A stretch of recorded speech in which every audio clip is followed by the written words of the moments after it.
It is time for another episode of Argo Sports Insider, and time that we shine the light on all things UWF athletics. I'm Will Kennedy, and it may be hard to believe, but we are ready to roll that calendar over to December. The fall semester may be winding down, but there is still plenty of exciting stuff going on in Argo Nation. UWF men's soccer is playing in the Super Regional this weekend, looking to book a spot in the NCAA D2 Final Four with a pair of wins. It'll start when the Argos take on 5th-ranked Florida Tech in Gaffney, South Carolina on Thursday. The winner will advance to the Super Region 2 Final on Saturday. Yeah, our results have been good, but I think some of our midseason performances, the performance itself was better. And so if we can combine midseason performances with the work we've been doing in front of goal, I think we can definitely play even better. Volleyball is off to the NCAA Regional again. The Argos are 25-7 on the season and making a 17th straight NCAA tournament appearance as the 7th seed in the South Region. UWF will face second-seeded Lynn on Thursday down in Tampa. Lynn's really good, but ultimately when you get to this point, everybody is. So I think they've got some things that'll challenge us, but I think we also, in some ways, match up really well with them. And I, honestly like that we haven't seen them and they haven't seen us, because it presents kind of surprises on both sides of the net. This is what we all look forward to, and what we were training so hard and playing so hard for last week was for an opportunity to get in the big dance and make a run. Both basketball teams will play at home this weekend with games on Friday against Mississippi College and then Delta State on Sunday. The women split their road trip to Shorter and Lee last week. Brooke Kane had 10 points and 6 rebounds and an 82-66 win over the Hawks, then led 3 Argos in double figures in a late loss at Lee.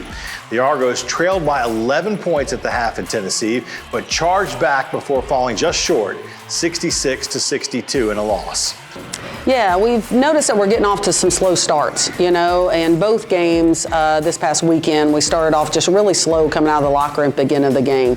So we've got to find a solution to that problem pretty immediate, because it's hard to beat good teams when you get off to the slow start, right? You dig yourself a hole and you got to stop digging at some point. That's kind of where we are. But we're in the growing process right now of this part of the season, right? We've got 9 new players on the team, and they're starting to figure things out and starting to figure each other out. So I think we've got a big upswing coming. It's just a matter of kind of staying in the process and waiting for that to come. I think the team's meshing really well. I know we've talked about it before, but we have a really old team and a lot of veterans on this team, so that really helps. We have a lot of experience under our belt, and I think the team's meshing really well. You come out and see this women's basketball team play. They play an exciting brand of basketball. They are super talented women to follow. The games this weekend are being phenomenal, right? It's a Friday night 5:30 game for the women, Sunday at 2 o'clock. So great, I think, tip-off times for families and community to come out and really support your women's team. The men played tough but came up short against both Shorter and Lee on their road trip last week. Xavier Washington picked up his first double-double of the season against the Hawks, and Kupstas Tatvidas led the way with 18 points in the loss to the Flames.